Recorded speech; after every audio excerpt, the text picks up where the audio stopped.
नमस्कार दोस्तों, हमारे चैनल पर आपका बहुत बहुत स्वागत है। हमने पिछले वीडियो में संधि पर बात की थी, समास पर बात की थी और कुछ वीडियो में वर्ण विचार पर बात की थी। अब जो हम बात करने जा रहे हैं वो बात इन तीनों वीडियो से ही जुड़ी हुई है। हम जब भाषा का प्रयोग करते हैं तो निरंतर प्रयोग से भाषा में कुछ त्रुटियां रह जाती है और उस त्रुटियों का निवारण तभी किया जा सकता है जब उस भाषा में जो उसके व्याकरणिक तत्व है, जो लोक मान्यता है, जो उच्चारण की बात है, इन सब के आधार पर भाषा को हम परिष्कृत कर सकते हैं और जो कुछ हमारी गलतियां रहती है उसको हम ठीक कर सकते हैं। तो आप श्वेत पर गौर फरमाएंगे कि मैंने यहाँ लिखा वर्तनी ठीक या अठीक या शब्द शुद्धि। तो पहले तो हम इस शब्द शुद्धि पर बात करते हैं। तो देखिए, शुद्ध और अशुद्ध भाषा में वैसे नहीं होता जैसे आप कोई दूध में ले लो या कोई पेट्रोल में ले लो या कोई भी खाद्य पदार्थ में, अखाद्य पदार्थ में, जिसमें शुद्धता का मतलब वहाँ कुछ मानक तय होते हैं। हमारे यहाँ शुद्ध और अशुद्ध का प्रयोग इसलिए ठीक नहीं है क्योंकि जैसे मैं एक उदाहरण लिखता हूँ, जैसे शब्द है जागृत। अब भाषा का जो प्रारंभ था हिंदी का, जो 1910, 15, 20 तक इस जागृत को ऐसा ही लिखा जाता था। धीरे धीरे इसको जागृत को ऐसा लिखा गया और अब आज इसको जागृत को ऐसे लिखा जाने लगा है। तो अब अगर शुद्धता अशुद्धता देखें तो आप इसको अशुद्ध नहीं कह सकते, इसको भी अशुद्ध नहीं कह सकते, इसको भी अशुद्ध नहीं कह सकते। हम केवल ये कह सकते हैं कि प्रचलन के लिहाज से, भाषा के एक परिनिष्ठित रूप के हिसाब से और भाषा के मानव के रूप के हिसाब से वर्तनी का कौन सा रूप ठीक है या जिसको हम सब लोग काम में ले रहे हैं, तो हम कह सकते हैं आज के समय में ये रूप ठीक है। वही आज से 60-70 साल पहले कहते तो ये रूप ठीक होता। तो इसलिए भाषा में या बच्चे जब लिखना शुरू करते हैं तो उस समय उनको इस लिहाज से नहीं रोकना चाहिए कि तुम अशुद्ध लिख रहे हो या शुद्ध लिख रहे हो। तो वहाँ एक आपकी ये समझ होनी चाहिए कि भाषा में शुद्धता अशुद्धता वैसे नहीं होती है जैसे कोई दूसरे पदार्थों में होती है, क्योंकि भाषा एक निरंतर प्रवाहमान है और इस प्रवाह में जो भी शब्दावली हमारे सामने आती है, जो भी वाक्य विन्यास हमारे सामने आता है और जिसका एक सर्व समाज द्वारा स्वीकृति प्रदान कर दी जाती है, वही भाषा मानक कहलाती है, वही भाषा व्याकरण के लिहाज से ठीक कहलाती है। जैसे मान लो ये शब्द था, अब ये दुग्ध है। अब संस्कृत में तो ये दुग्ध ही था और वहाँ अगर दूध लिख दे, आज भी हम संस्कृत में दूध लिखते तो ये शुद्ध नहीं हो गया आपके उस हिसाब से। तो परंतु यहाँ शुद्ध अशुद्ध की बात ही नहीं कर रहे। हम ये कह सकते हैं कि इसकी संस्कृत के लिहाज से वर्तनी ठीक है और उसकी हिंदी के हिसाब से वर्तनी ठीक है। दोनों ही वर्तनी ठीक है, परंतु अगर इसको ऐसे लिख दें तो यह वर्तनी ठीक नहीं है। परीक्षा में आपके सामने जो पूछा जाता है उसमें व्याकरण के नियम क्या है, उनका मानक उच्चारण क्या है, मानक लेखन क्या है, फिर जो हमारी चूँकि हिंदी राजभाषा है और राजभाषा का जो नियमन है वो हमारी जो हिंदी निदेशालय दिल्ली है उसके द्वारा किया जाता है और समय समय पर उस देवनागरी लिपि का मानकीकरण वहाँ किया जाता है। तो पिछला जो मानकीकरण है वो 2019 में किया गया था और अभी जो हम बात करेंगे वो उसी 2019 की जो पुस्तिका निकली है उसी आधार पर बात करेंगे। तो हमने देखा कि हम एक ही समय कोई वर्तनी कभी ठीक हो सकती है और कोई वर्तनी उस समय कोई अठीक हो सकती है। तो इसलिए मेरा जो निवेदन था कि हम भाषा में कोई अस्पृश्यता का सिद्धांत नहीं अपनाएंगे, क्योंकि भाषा एक गतिमान प्रक्रिया है। तो उसमें नए नए शब्द बनते हैं। जैसे मान लो ये शब्द गर्म है, अब ये गर्म पहले ऐसे लिखा जाता था, अब आज आप कोई भी कहानी पढ़ो, कोई कविता पढ़ो, इसको गर्म ऐसे लिखा जाने लग गए हैं, क्योंकि उसका उच्चारण हम गर्म करने लगे हैं। परंतु इसका मतलब ये नहीं है कि भाषा को हम तत्काल हमें बिगाड़ना है, क्योंकि हम भाषा के शोधार्थी हैं, भाषा के अनुगामी हैं, न कि भाषा को नियंत्रण करने वाले हैं। तो इसलिए जो एक लंबे समय के बाद में जिसको सर्व समाज स्वीकृति प्रदान कर देता है, उसको हम मानक भाषा कहेंगे, या हम कहेंगे ये भाषा की वर्तनी ठीक है, या ये परिनिष्ठित भाषा है। चूँकि हिंदी हमारी राजभाषा है, इसलिए हम इसमें मनमानी नहीं कर सकते, क्योंकि मनमानी करेंगे तो जैसे एक ही पत्र जब वहाँ दिल्ली से निकलता है तो राजस्थान के लोग भी पढ़ते हैं, बंगाल के लोग भी पढ़ते हैं, बिहार के लोग भी पढ़ते हैं, तो अब एक ही रूपता नहीं रहेगी, तो उससे क्या होगा कि समझने में बहुत मुश्किल होगी। तो इसलिए जब भी हम हिंदी वर्तनी की ठीक या अठीक की बात करते हैं तो उसमें कुछ बातें हमारे सामने आती हैं। पहले आप नोट करना कि पहली बात तो ये होती है कि हम जो गलतियां करते हैं वो क्या करते हैं, एक तो व्याकरण का जो ज्ञान है उसका अभाव होता है, उसके वजह से हमारे पास गलती होती है। जैसे एक शब्द लिख दिया हमने गत्यावरोध, अब गत्यावरोध लिख दिया तो हम देखेंगे ये शुद्ध है या अशुद्ध है, तो हम ढूंढेंगे भी इसकी उत्पत्ति कैसी हुई शब्द की, या इसकी शब्द की संरचना कैसी है। तो ये शब्द में गति है और धन अवरोध है। तो अब यहाँ संधि कौन सी हुई है, यण संधि हुई है। यण संधि में ये में बदलता है और ये स्वर इसके साथ बनता है। तो अब आ की मात्रा है या अ की मात्रा है, तो ये अ की मात्रा है। इसका मतलब यह प्रयोग ठीक नहीं है और ये प्रयोग ठीक नहीं है। तो ठीक है, तो इसका मतलब हमें व्याकरण का ज्ञान होना जरूरी है, तभी हम भाषा की ठीक ठीक वर्तनी बता सकते हैं। परीक्षा में भी इसी प्रकार के उदाहरण पूछे जाएंगे। जैसे मान लिख दिया अत्याधिक, अब अत्याधिक सही होता है या अत्यधिक सही होता है, वही बात है। अति धन अधिक होता है तो अ उपसर्ग य के साथ लगेगा, नहीं अ जो वर्ण है वो य के साथ लगेगा तो यही बनेगा, या नहीं बनेगा। तो ये सब चीज़ें हम कब सही कर पाएंगे, जब हमें व्याकरण की सम्यक समझ होगी। दूसरा हमें क्या होगा कि चूंकि हमारी हिंदी राजभाषा है तो इसकी नियंत्रण हमारी कौन सी है, जो शिक्षा मंत्रालय है। शिक्षा मंत्रालय में जो हिंदी निदेशालय काम करता है तो उसका हमें मानकीकरण का ध्यान रखना पड़ेगा। देवनागरी लिपि का जो मानकीकरण होता है उसका ध्यान रखना पड़ेगा। अब जैसे कैसे ध्यान रखना पड़ेगा, अब जैसे वहाँ स्र ऐसे लिखा जाता है तो हमें ऐसे लिखना पड़ेगा, इसको ऐसे नहीं लिखना है। वहाँ जैसे अब ये नियम बनाया है कि जो भी ये जो हलंत वाले व्यंजन है उसको अलग लिखेंगे। जैसे द्वंद्व लिखेंगे तो इसको ऐसे और ऐसे लिखेंगे। जैसे हमें अनुस्वार लिखना है तो पहले हम इसको ऐसे लिखते थे या इसको ऐसे लिखते थे। अब लिपि में क्या किया है कि इसको जो पंचम व्यंजन है उसको अनुस्वार की तरह लिखना है, ये ऐसे और ऐसे लिखना है। तो ये ज्ञान कब होगा, जब हम उस देवनागरी लिपि का जो मानकीकरण निदेशालय द्वारा किया गया है और अद्यतन जो किया गया है उसके आधार पर हम इस भाषा की जो लिपि है उसको ठीक कर सकते हैं। और उसमें ठीक क्या नहीं है और ठीक क्या है उसको पढ़ करके हम समझ सकते हैं। हम जो आगामी 3-4 जो वीडियो आएगा उसमें इन्हीं जो शब्दावली है, जो निदेशालय द्वारा स्वीकृत शब्दावली है, उसी पर बात करेंगे। तो एक हमारी गलती किस वजह से होता है, व्याकरण के ज्ञान के अभाव की वजह से। दूसरी गलती होती है हमारा जो मानकीकरण का अज्ञान होता है। तीसरी जो बात है वो हमारी ये है कि हमें जो व्याकरण से हटकर भी लोक जरूरी है, तो लोक के द्वारा उसको स्वीकृति प्रदान की जाती है।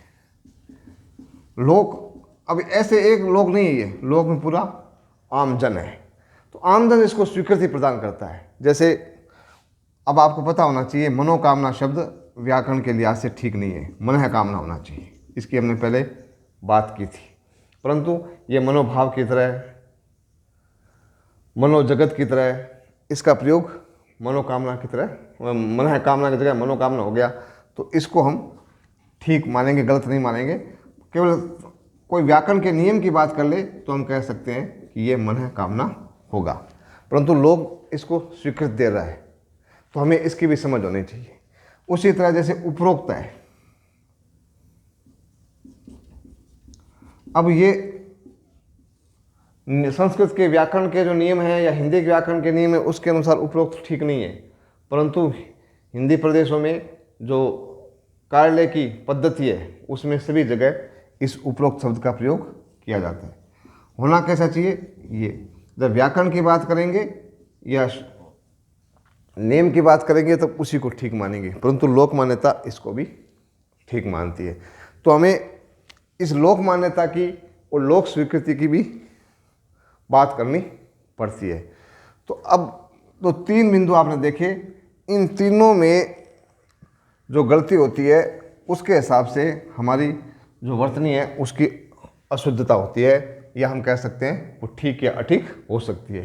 तो यहाँ शुद्धता का मतलब यही है कि वर्तमान में व्याकरण का नियम क्या है, मानक का नियम क्या है, लोक स्वीकृति क्या है, इनके आधार पर हम उस वर्तनी को ठीक या अठीक बना सकते हैं। चौथी जो बात है वो हमारा उच्चारण का दोष होता है, उससे हमारा जो वर्तनी का जो अभ्यास है वो ठीक नहीं होता। जैसे हम बोलते नीति, अब नीति बोलेंगे तो नीति तो ऐसे लिखा जाएगा, तो हमें बोलना चाहिए नीति। तो जैसे नीति बोलेंगे तो ये स्वतः ही ऐसे ही लिखा जाएगा। अब जैसे कई बोलते हैं तत्व, अब तत्व बोलेंगे तो तत्व तो ऐसे लिखा जाएगा, जबकि होता है ये तत्व। जैसे बोलते हैं अतिशयोक्ति, अब अतिशयोक्ति बोलेंगे तो वो तो ऐसे लिखा जाएगा, परंतु होता क्या है, अतिशय धन उक्ति होता है, अतिशय धन उक्ति, तो वो कैसे लिखा जाएगा। अब ये श पूरा होता है तो इसको कैसे बोलाना है, अतिशयोक्ति। कैसे बोलना है, अतिशयोक्ति। तो अतिशयोक्ति नहीं बोलना है, अतिशयोक्ति। धीरे से पूरा वर्णों को चबा चबा कर बोलना चाहिए। हमारा क्या है कि अभ्यास अंग्रेजी के कारण थोड़ा खराब हो गया है। अंग्रेजी ठंडे प्रदेश की भाषा है और वहाँ जब कोई शब्द का उच्चारण करते हैं, कोई वर्ण का उच्चारण करते हैं, तो जो मुख है वो पूरा खुलता नहीं है। और हमारे यहाँ जो उच्चारण होता है, हम गर्म प्रदेश के लोग हैं, हमारा उच्चारण पूरा जो मुख है वो पूरा खुला रहता है, तो हम एक एक वर्ण को चबा चबा कर बोलते हैं। इसलिए कई बार हमारी उस प्रयत्न लाघव की वजह से, प्रयत्न लाघव उसको कहते हैं, हम प्रयास कम करते हैं, या दूसरा कहते हैं कि मुख सुख की वजह से, मुख को कोई कठिनाई नहीं करनी पड़े, मुख को कोई ज़्यादा मुश्किल पैदा नहीं हो, इसकी वजह से हम ये गलतियाँ करते हैं। तो इसको उच्चारण के भी दोष को भी हमें दूर करना पड़ेगा। और शिक्षकों का उसमें सबसे बड़ा योगदान ये होता है, क्योंकि अगर उसका उच्चारण ठीक होगा तो विद्यार्थी का उच्चारण ठीक होगा, और विद्यार्थी का जब उच्चारण ठीक होगा तो उसका लेखन भी ठीक होगा। तो आपको ये इन 4 बातों का ध्यान रखना है कि 4 बातों की वजह से हम गलती करते हैं, और ये 4 बातें हम ठीक कर लें तो हमारी जो हिंदी की वर्तनी है वो ठीक हो सकती है और हम परीक्षा में पूरे में से पूरे अंक ला सकते हैं।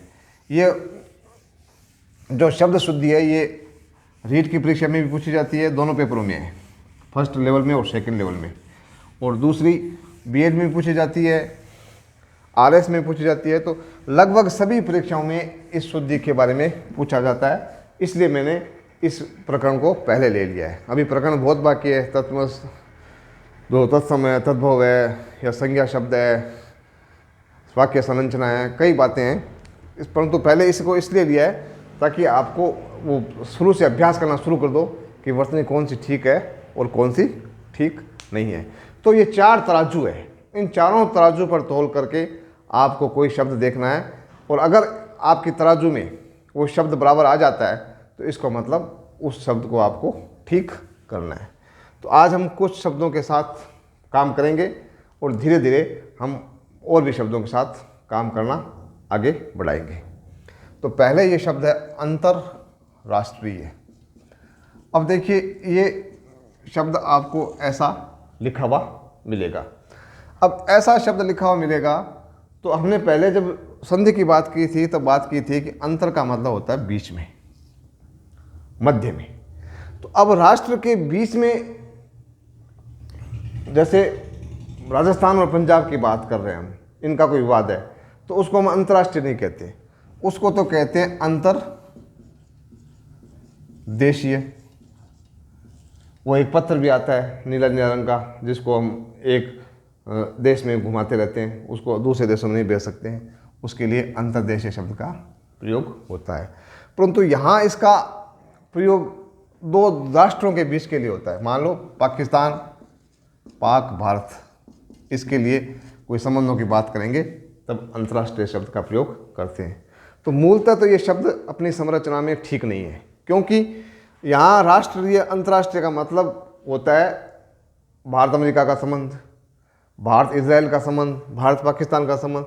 तो यहाँ एक देश से दूसरे देश के साथ संबंध के लिए इस शब्द का प्रयोग किया जाता है। तो हमें इसको थोड़ा सा ठीक करना है, क्योंकि हिंदी में दो शब्द है। संस्कृत की परंपरा से जो अव्यय शब्द है वो तो है अंतर, और हिंदी में शब्द है अंतर। अंतर का मतलब होता है मध्य में या बीच में। तो एक तो होता है मध्य, कैसे कि ये दो है और इसके बीच में, ये जैसे पाकिस्तान, ये भारत, तो ये बीच में हुआ ऐसे। और एक इसी के बीच में, तो जैसे पंजाब में, हरियाणा में, गुजरात में, केरल में जो बात होगी वो होगी अंतर्देशीय। अब इससे भारत के बाहर की बात होगी, बाउंड्री से बाहर की बात होगी, उसके लिए आएगा शब्द अंतर। तो अब हमें इस प्रकार इस शब्द का प्रयोग ऐसे करना है, अंतरराष्ट्रीय।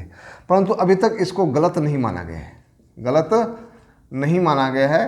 परंतु इसका अगर कुछ जैसे पूछ लिया जाए भी दो देशों के लिए संबंधों की बात की जाती है तो किस शब्द का प्रयोग किया जाना चाहिए, तो हमें इसी को ठीक बताना। ठीक क्यों ना?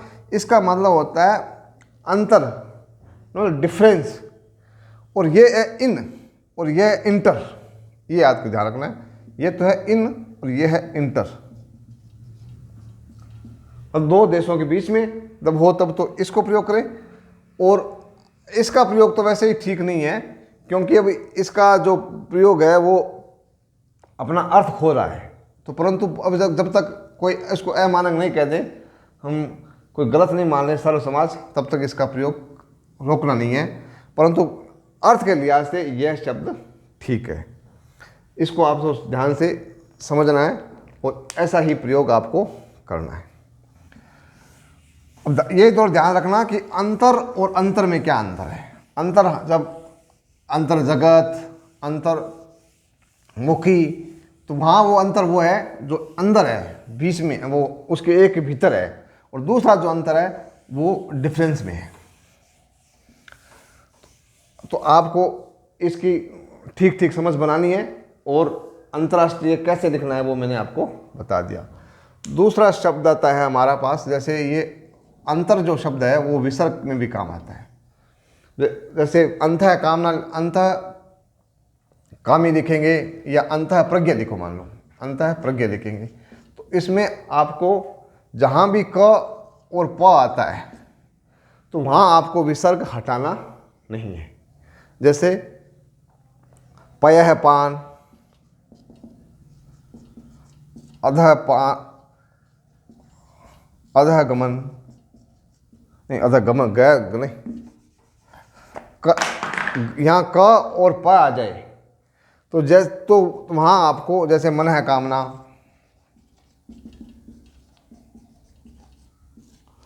तो उसमें आपको किसी प्रकार का कोई विसर्ग आपको बदलना नहीं है, विसर्ग वहीं का वहीं रहेगा। बाकी सब जगह वहाँ विसर्ग र में बदलता है, जैसे कहीं ओ में बदल देगा, कहीं र में बदलेगा। इसके लिए आपको जो संधि का अंतिम 2 वीडियो है उसको आप ध्यान से, 3 वीडियो, उनको ध्यान से आप देखोगे तो ये आपको शब्द समझ में आ जाएगा कि कहाँ तो आपको विसर्ग रखना है और कहाँ आपको र का प्रयोग करना है। अब एक शब्द है अनुसुईया। अब जैसे इसको अगर आपको लिखने के लिए कहा जाए तो मैं सही उच्चारण करूंगा तब तो इसको आप सही लिख सकते हो, अनुसुईया। पर जैसे ही आपको परीक्षा में तो कोई उच्चारण करने वाला होता नहीं है और आपके सामने विकल्प आ जाए ऐसे, ये सही होगा या ये सही होगा या ये सही होगा या ये सही होगा, तब आप भ्रमित हो जाएंगे कि इसमें कौन सा विकल्प ठीक करना है। तो अब हमें वहीं चलना पड़ेगा। पहला हमारा कौन सा है तराजू? व्याकरण का है। तो व्याकरण से देखना पड़ेगा कि ये नाम किसके लिए आता है। अनुसुईया अत्रि ऋषि की पत्नी के लिए प्रयुक्त किया जाता है। बताया जाता है कि दक्ष प्रजापति की जो 24 कन्याएं थी उनमें से एक अत्रि ऋषि की पत्नी भी थी जिनका नाम था अनुसुईया। अगर वैसे इसका समास करते हैं तो ये बहुब्रीहि समास होता है। कैसे? यहाँ अन और असूया दो शब्द हैं।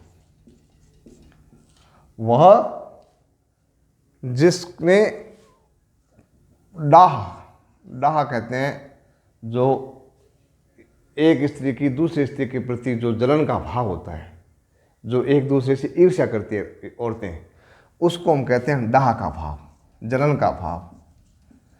मतलब यहाँ वो वैसा जलन नहीं है कोई मार दो काट दो, परंतु एक दूसरे से वो सुंदर है तो मैं सुंदर क्यों नहीं हूँ, उसके बाल ऐसे हैं मेरे बाल ऐसे क्यों नहीं। तो इस भाव में जो डाह होती है या जलन होती है उसको संस्कृत में असूया कहते हैं। तो चूंकि जो अत्रि ऋषि की पत्नी थी वो इस भाव से मुक्त थी, वह स्त्री जो असूया से मुक्त है वह कौन है? अनुसुईया। तो अब इसका देखो संधि कर लो और ये न इसके साथ पूरा हो जाएगा, ये स हो जाएगा, तो उसे कहेंगे हम अनुसुईया। तो अगर ये हमारे पास समझ होगी, सीता जी और उसके राम के वनवास के समय सीता जी ने इनसे शिक्षा ग्रहण की थी, जिसमें पति धर्म क्या होता है उसके बारे में बताया था कि मातु पिता भ्राता हितकारी, अधम नारी जो सेवन ते ही। तो जो पति की सेवा नहीं करती वो नारी अधम कहलाती है। इस प्रकार की कई उसमें शिक्षाएं दी गई है। पति छाड़ परपति रति करी, रौरव नरक कल्प सत परई। तो उसमें भी अनुसुईया का जिक्र आता है। तो अगर अनुसुईया का ठीक हमें अर्थ आ जाए, व्याकरण की ठीक समझ आए, तो हम इस शब्द में किसी प्रकार की कोई गलती नहीं करेंगे। ये देखो ऐसे है। अनुसुईया कौन? जिसने असूया का भाव छोड़ दिया है या जो असूया के भाव से रहित है। और असूया का मतलब होता है जो एक दूसरे के साथ जलन करना, स्त्री एक दूसरे के साथ जो ईर्ष्या भाव रखती है, द्वेष भाव रखती है। तो हमने अभी कुछ 3-4 शब्दों पे बात की है और जो व्याकरण की समझ, फिर उच्चारण की गलती, फिर मानकीकरण का अभ्यास, इन सब बातों के कारण ये हम गलती करते हैं। तो हमारे अगले जो वीडियो है उसमें ऐसे ही कुछ और शब्दों पे बात करेंगे जिनसे हमसे बार बार गलती होती है। आप मेरे वीडियो को लगातार देखते रहिए तो आपको नए नए शब्दों से और रूबरू होंगे और कम से कम गलती करने की संभावना बन पाएगी। इसी कामना के साथ जय हिंद, जय भारत, बहुत बहुत धन्यवाद।